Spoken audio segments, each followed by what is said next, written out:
In the vast expanse of the Milky Way, a grand alliance of alien species thrived.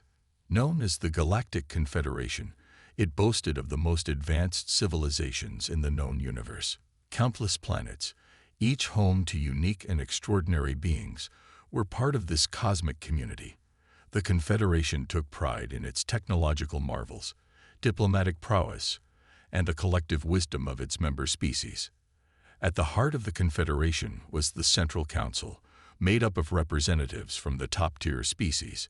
These were beings of immense intelligence and capability. The Zorthal, with their telepathic abilities, could communicate across light years. The mech synths, a race of sentient machines, possessed unparalleled computational power. The chlor beings, evolved from plant-like organisms, could terraform entire planets in mere decades. For centuries, the Confederation had maintained peace and order in the galaxy.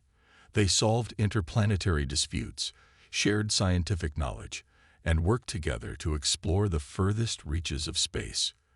Their combined might was considered unbeatable, their wisdom unquestionable. However, there was one species conspicuously absent from this grand alliance: humans. Earth, a small blue planet in the outskirts of the galaxy, had long been under observation by the Confederation. The Council found humans fascinating yet perplexing. They watched as humans fought among themselves, polluted their planet, and struggled with basic space travel. The Confederation's anthropologists studied human history, filled with wars, diseases, and what they perceived as irrational behavior. Look at how they cower in the face of natural disasters. A Zorthal council member once remarked, "They run and hide instead of controlling their weather as any civilized species would." A mech synth added, "Their decision-making is highly illogical. They often act based on emotions rather than cold, hard data. How inefficient." The chlor being representative chimed in and observed their short lifespans. They barely live long enough to accumulate any significant knowledge.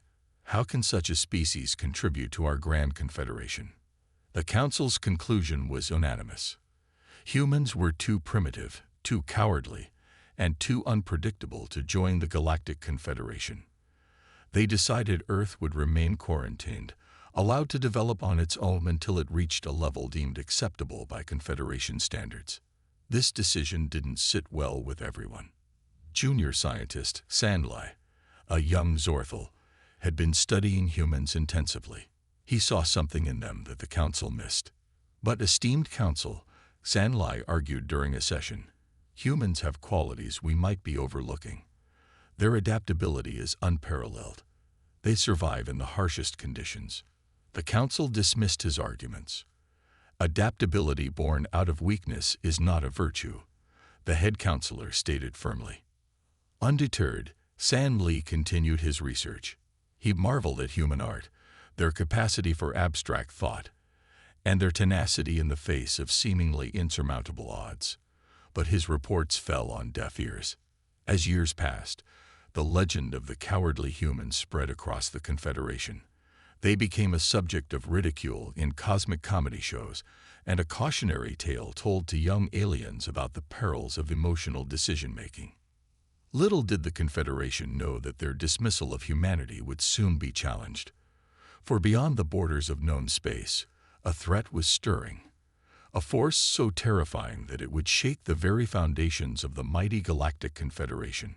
And in that darkest hour, when all hope seemed lost, the galaxy would turn its gaze to the unlikeliest of saviors, the cowardly humans of Earth. As the Confederation continued its grand existence, blissfully unaware of the approaching danger, Earth kept spinning in its quiet corner of the galaxy. Humans went about their lives, oblivious to the cosmic community that had judged and dismissed them. They continued to dream, to innovate, to struggle, and to survive. Little did either the Confederation or humanity know that their paths were about to collide in a way that would redefine courage, strength, and the very fabric of galactic society. The Galactic Confederation had enjoyed millennia of peace and prosperity. Their advanced technology and combined wisdom had solved most problems they encountered.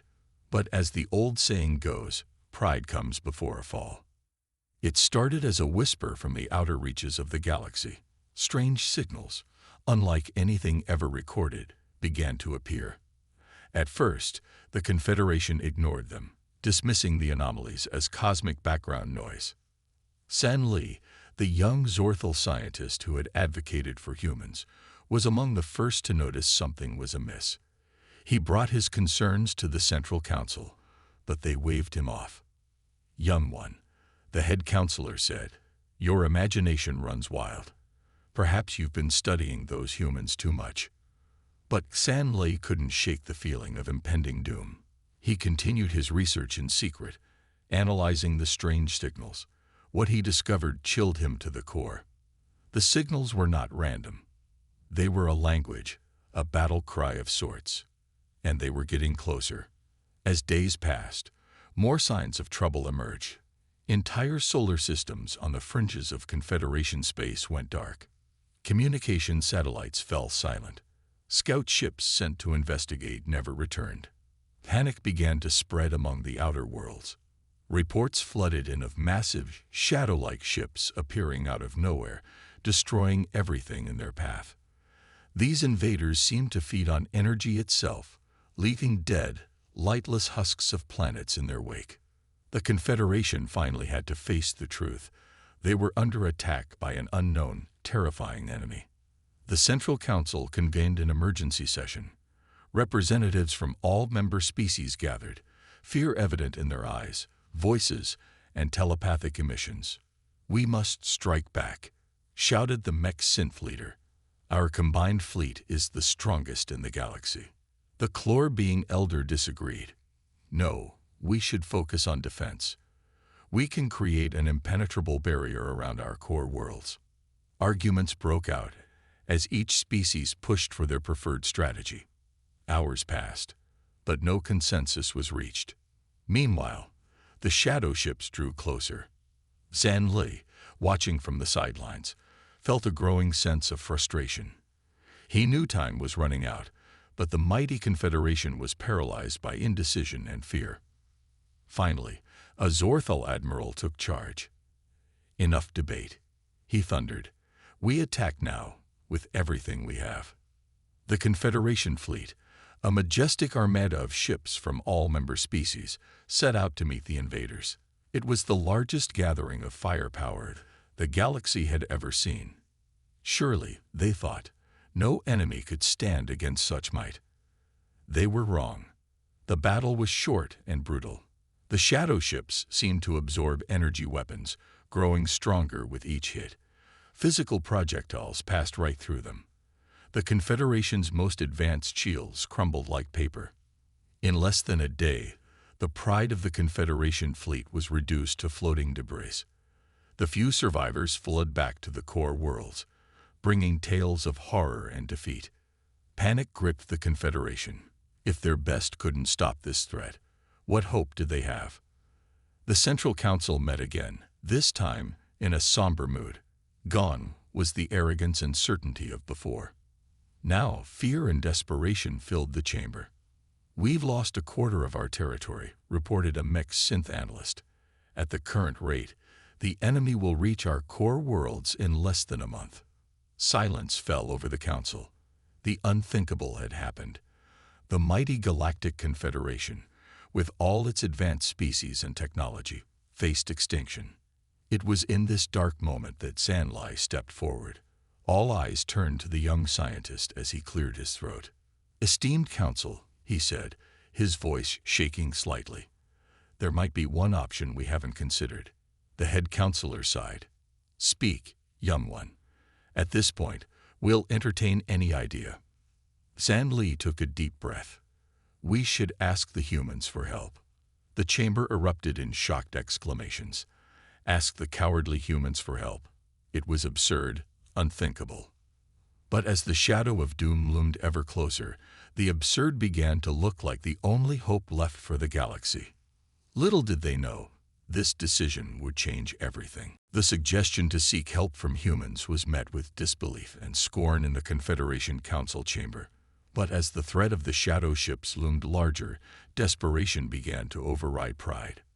"Very well," the head counselor said, his voice heavy with resignation. "We have no choice but to explore all options, no matter how unconventional." A small delegation was hastily assembled. Led by Xanli, the young Zorthal scientist, they set out for Earth. The journey was tense, filled with debates about how to approach these primitive beings they had long ignored. As they entered Earth's solar system, the delegation was surprised to find it protected by a network of satellites and space stations. Humanity had progressed more than they realized. Earth's governments were initially shocked by the arrival of alien visitors. Emergency meetings were called, militaries were put on high alert, and the public was in an uproar. But curiosity and the desire for peaceful contact prevailed. The Confederation delegation was invited to address the United Nations. Sanlai stepped forward, his telepathic translator converting his thoughts into all Earth languages simultaneously. "People of Earth," he began, "we come to you in a time of great need. Our galaxy faces a threat unlike any we have ever encountered. We need your help." The chamber erupted in murmurs. Humans helping aliens. It sounded like something out of a science fiction movie. Anlai went on to explain the situation. The shadow ships, the Confederation's defeat, the looming destruction. As he spoke, he noticed something unexpected in the human delegate's eyes. Not fear, not cowardice, but a spark of excitement. When he finished, there was a moment of silence. Then, to the alien's surprise, the human delegates began to ask questions, not panicked queries, but practical, strategic questions. What are the enemy's weaknesses? Have you tried electromagnetic pulse weapons? What about biological or chemical warfare? The Confederation delegates were taken aback. These were approaches they hadn't even considered, deemed too primitive or too risky by their advanced standards. As discussions continued, more surprises emerged. Humans, it turned out, had been preparing for alien contact, both peaceful and hostile. For decades, they had plans, technologies, and strategies that the Confederation, in its complacency, had never imagined. "We've been running simulations of alien invasions since the 20th century, one general explained. "It's all theoretical, of course, but we've considered scenarios you wouldn't believe." The human leaders convened privately to discuss the situation. The Confederation delegates waited anxiously, certain that these cowardly beings would refuse to get involved in a galactic war. Hours later, the humans returned with their decision. "We will help you," the Secretary General of the UN announced. The aliens were shocked. "Just like that?" Sandley asked. "You're not afraid?" A human diplomat laughed. "Of course we're afraid, but that's never stopped us before." Over the next few days, as plans were made and strategies discussed, the Confederation delegates began to see humans in a new light. These beings, whom they had dismissed as primitive and fearful, showed a remarkable ability to innovate, adapt, and persevere in the face of overwhelming odds. Humans introduced concepts like guerrilla warfare, psychological operations, and even the idea of trying to communicate with the enemy. They proposed unconventional weapons and tactics that the Confederation had never considered. "But these plans, they're so risky," one alien delegate protested. "The casualties could be enormous." "Freedom isn't free," a human general replied grimly. "We learned that lesson many times in our history." As preparations began, word spread across Earth. Instead of panic, there was a surge of unity and determination. Humans from all nations and walks of life volunteered to join the fight. The Confederation delegates watched in awe as the supposedly cowardly humans rallied to face a threat they had only just learned existed. Sandley felt a mix of hope and guilt. Hope, because for the first time since the shadow ships appeared, he believed they had a chance. Guilt, because he realized how badly his people had misjudged humanity. As Earth's ships prepared to join the Confederation fleet, Sandley couldn't help but wonder, what other surprises did these remarkable humans have in store? The galaxy was about to find out. The preparations for the galactic war were unlike anything the Confederation had ever seen. Humans approached the task with a mix of grim determination and surprising enthusiasm that baffled their alien allies. Earth's factories worked around the clock, retooling to produce advanced weaponry based on a fusion of human ingenuity and alien technology. Scientists from both worlds collaborated, pushing the boundaries of what was thought possible. One of the first breakthroughs came from an unlikely source: video games. A team of human game developers proposed using swarm tactics inspired by real-time strategy games. The idea was to overwhelm the shadow ships with numerous small, agile craft rather than relying on large, powerful vessels. "But that's suicide," protested a mech synth engineer. "Those small ships would be destroyed instantly." "Maybe," replied Sarah Chen, the lead game developer. "But they'll be piloted by AIs trained on millions of combat simulations. They'll adapt faster than any living pilot could." The Confederation reluctantly agreed to try the idea. To their surprise, early simulations showed promising results. Meanwhile, other human traits that the aliens had once seen as weaknesses were proving to be unexpected strengths. The human capacity for lateral thinking led to innovative solutions that the logic-bound mech synths would never have conceived. The strong emotions that the Zorthal had dismissed as primitive became a wellspring of motivation and courage. Even human fiction played a role. Military strategists drew inspiration from centuries of science fiction, proposing tactics that ranged from the brilliant to the seemingly absurd. Some ideas were discarded, but others showed surprising potential. "You want to use music as a weapon?" Sanli asked incredulously during one planning session. "Why not?" responded Dr. Emeka Okafor, a human physicist. "If these shadow ships feed on energy, let's see how they handle the energy of a rock concert cranked up to 11. Worst case, we'll go out with a bang." This blend of humor and determination in the face of potential annihilation was something the Confederation species struggled to understand but came to appreciate. As the days passed, a joint fleet began to take shape. Sleek Confederation ships flew alongside retrofitted human vessels. Teams of human and alien engineers worked tirelessly, upgrading Earth's ships with advanced technology, while incorporating human innovations into Confederation designs. One of the most significant contributions came from an unexpected quarter: Earth's hackers. When they learned about the shadow ship's energy-absorbing capabilities, they proposed a radical idea. "What if we could hack their energy systems?" suggested Aisha Malik, a renowned ethical hacker. "If they feed on energy, maybe we can give them indigestion." The concept led to the development of virus bombs, devices designed to inject corrupted energy patterns into the shadow ships. It was a long shot, but at this point, the Alliance was willing to try anything. As the deadline approached, tension mounted. The shadow ships had continued their inexorable advance, consuming more Confederation worlds. But now, for the first time, they faced a united front of Confederation and human forces. The night before the fleet was set to depart, Sanli found himself in a quiet moment with Sarah Chen, the game developer turned military strategist. "Aren't you afraid?" he asked her. "You're about to face an enemy that has destroyed entire civilizations." Sarah smiled wryly. "Terrified," she admitted. "But you know what? Humans have been imagining and preparing for this moment for centuries. In a way, it feels like everything in our history has been leading up to this." Sanli was silent for a moment, considering her words. "I must confess," he said finally, "when I first suggested seeking help from humans, I never imagined this.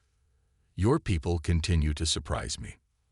"Well," Sarah replied with a grin, "keep watching. The surprises are just beginning."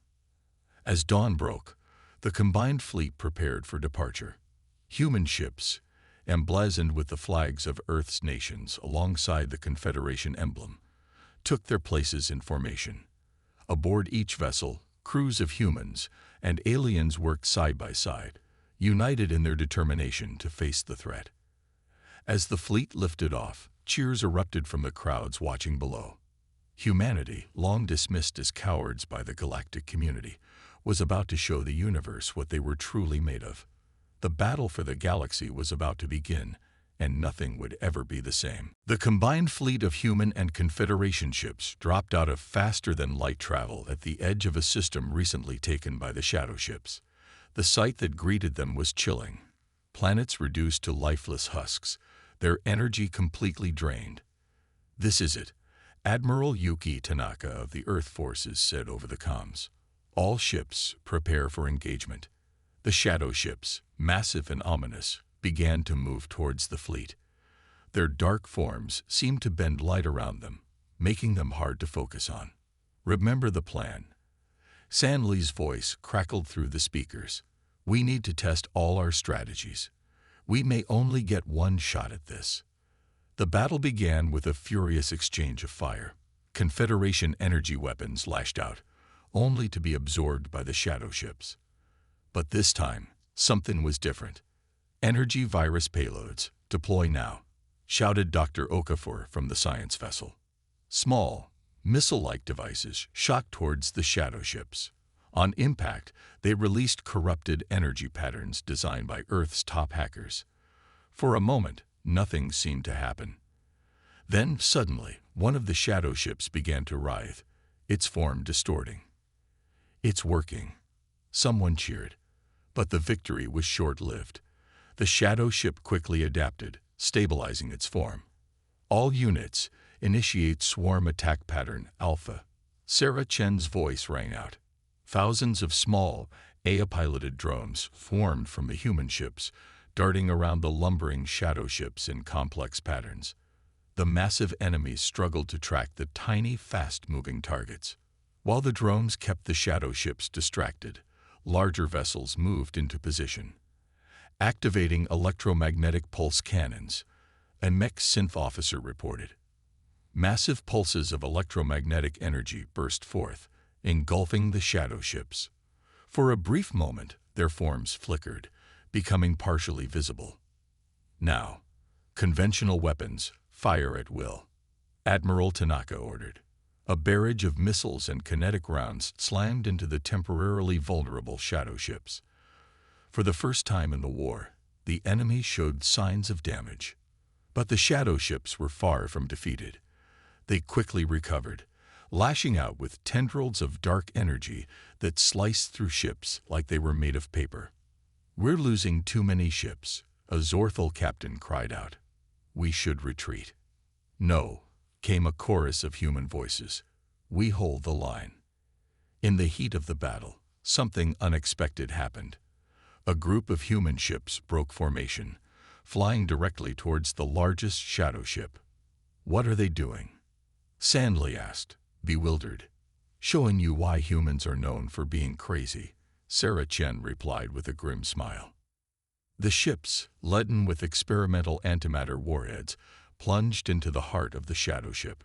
The resulting explosion was blinding, tearing a massive hole in the enemy vessel. For a moment, all was silent. Then, a cheer went up across the fleet. The seemingly invincible shadow ship listed to one side, clearly damaged. But the cost had been high. Hundreds of human lives had been lost in that single desperate maneuver. The battle raged on. Human creativity and willingness to take risks, combined with Confederation technology, began to turn the tide. Slowly, painstakingly, they pushed the shadow ships back. Hours passed. Ships on both sides were destroyed. The space around them became a graveyard of twisted metal and dark matter. Finally, after what seemed like an eternity, the last shadow ship fell. The system was secure. As the dust settled, the survivors took stock. The losses had been staggering. Nearly half the fleet was gone. But they had done it. They had won their first major victory against the shadow ships. On the command ship, humans and aliens alike cheered, hugged, and wept together. They had faced the darkness and emerged victorious. Admiral Tanaka's voice came over the comms, tired but proud. "To all ships, well done. We've proven that these monsters can be beaten. But this was just one battle. The war is far from over. As the fleet regrouped and prepared to move on to the next confrontation, Sanlai approached Sarah Chen. "I've never seen anything like that," he said quietly. "The way your people fought, it was beyond brave. It was human." Sarah finished for him, a sad smile on her face. "It's who we are." For the first time, Sanli truly understood. Humans weren't cowards at all. They were something else entirely, something the galaxy desperately needed. As news of the victory spread, a new hope blossomed across the Confederation. The shadow ships could be beaten, and it was the humans, once dismissed as cowards, who had shown the way. The galaxy watched and waited, wondering what these remarkable beings would do next. The news of the victory spread like wildfire across the galaxy. Planets that had given up hope now dared to dream again. The Confederation, once paralyzed by fear, found new courage. And at the center of it all were the humans, the supposed cowards who had turned the tide of war. But the shadow ships were far from defeated. They regrouped, adapted, and struck back with renewed fury. The war entered a new phase, more intense and desperate than before. In the weeks that followed, battles raged across dozens of star systems. The combined fleet, now known as the Galactic Defense Force, GDF, fought with everything they had. Human ingenuity continued to surprise their alien allies. During one particularly fierce engagement, a young human pilot named Carlos Ortiz noticed something odd about the shadow ship's movement patterns. "They're like a school of fish," he said over the comms. "They move together, almost like they're dancing." This observation led to a breakthrough. Dr. Aisha Malik, the hacker who had developed the energy virus, had an idea. "If they move like a school of fish," she reasoned, "maybe we can disrupt their coordination with the right signal." Working around the clock, Aisha and a team of human and alien scientists developed a new weapon, the Harmony Disruptor. It emitted a complex series of energy pulses designed to interfere with the shadow ship's collective movements. The first test of the Harmony Disruptor came during a battle over a crucial Confederation mining world. As the shadow ships approached in their usual perfect formation, the GDF activated the device. The effect was immediate and startling. The shadow ship's movements became erratic, their perfect coordination shattered. In the ensuing chaos, GDF forces were able to pick off the disoriented enemies one by one. But the shadow ships were quick to adapt. In subsequent battles, they developed countermeasures, forcing the GDF to constantly refine and improve their tactics. The war became a deadly game of innovation and adaptation. Human scientists worked tirelessly, coming up with new ideas faster than anyone thought possible. The Confederation species, inspired by their human allies, began to think outside their usual patterns. One of the most surprising developments came from an unlikely source: human culture. In a moment of desperation during a losing battle, a human captain began broadcasting music, not as a weapon, but as a morale booster for his crew. To everyone's shock, the shadow ships reacted. They seemed confused, almost mesmerized by the unfamiliar sounds. This led to a new tactic, using art as a form of psychological warfare against the emotionless enemy. As the war progressed, the once dismissive Confederation species found themselves in awe of their human allies. The humans' ability to find hope in the darkest moments, to laugh in the face of danger, and to forge ahead despite overwhelming odds was unlike anything they had ever seen. Sanlai, now a key liaison between human and Confederation forces, reflected on the change. "We thought they were cowards because they feared," he told the Confederation Council. "Now we understand that their courage comes not from a lack of fear, but from facing it head-on." But the war was taking its toll. Earth, once untouched by the conflict, now faced the threat of shadow ship attacks. The planet mobilized like never before, with humans from all walks of life contributing to the war effort. In factories and labs, on battlefields among the stars, humans worked alongside their alien allies. Friendships formed, cultures mingled, and a new understanding began to emerge.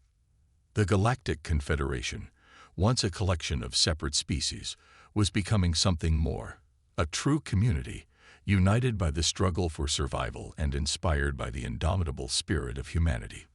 As the war entered its final, most desperate phase, the shadow ships launched a massive offensive aimed at the heart of Confederation space.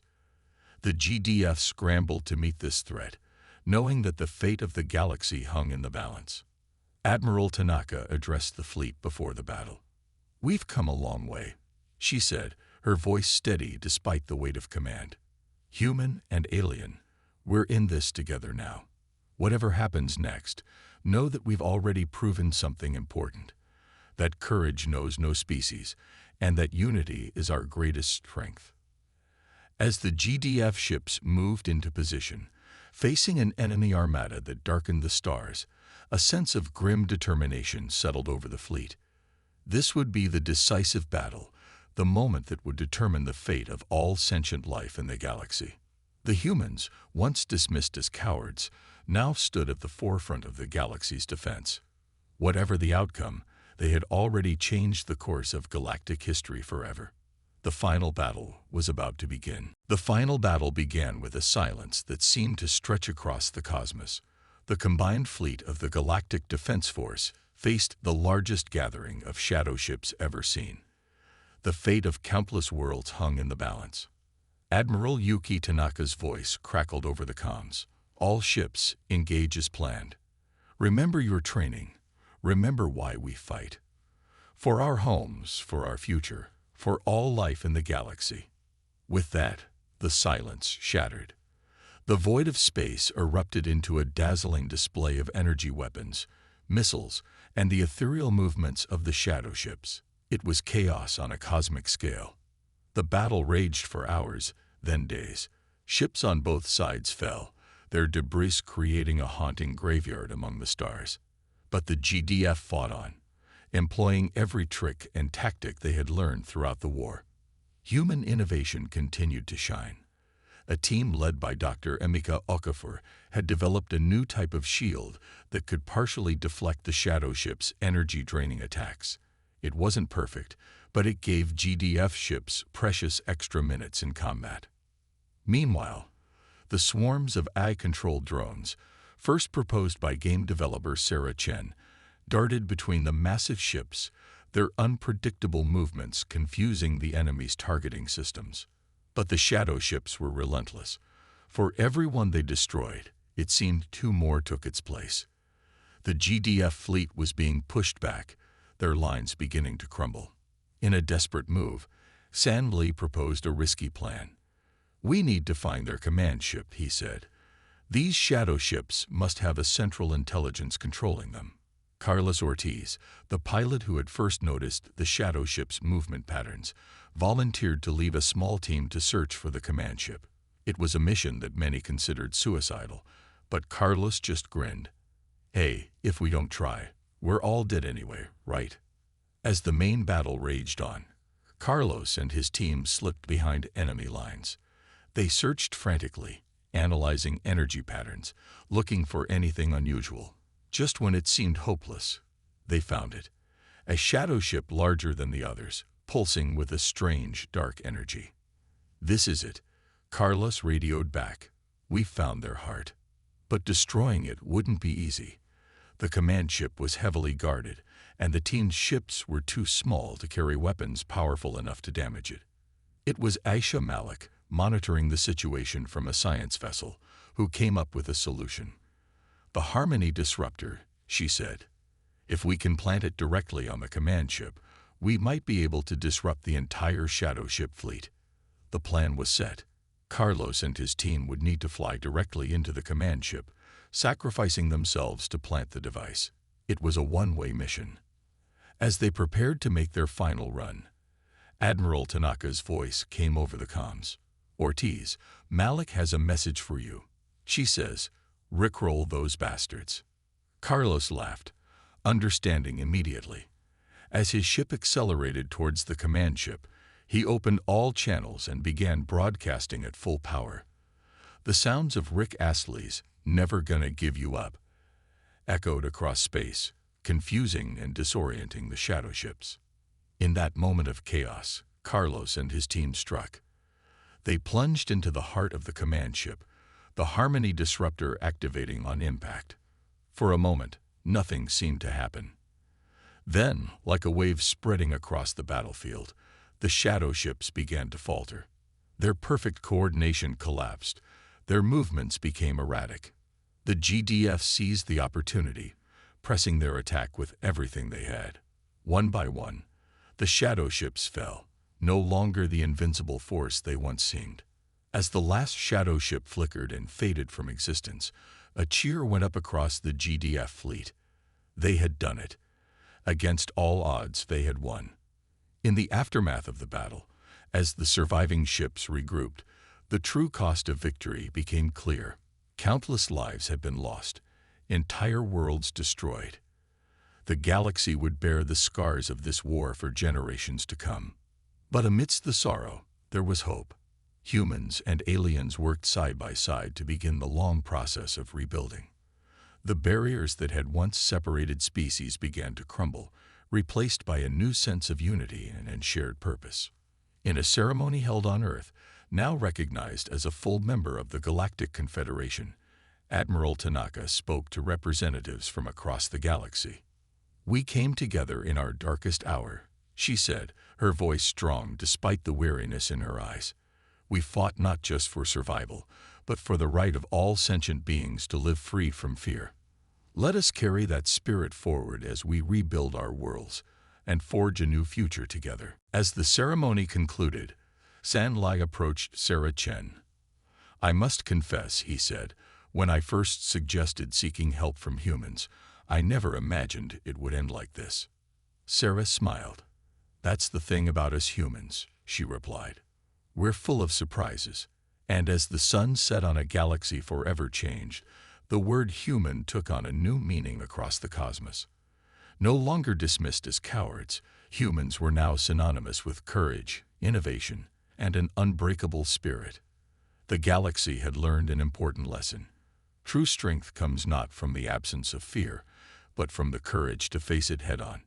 And in that, humanity had proven to be the greatest teachers of all.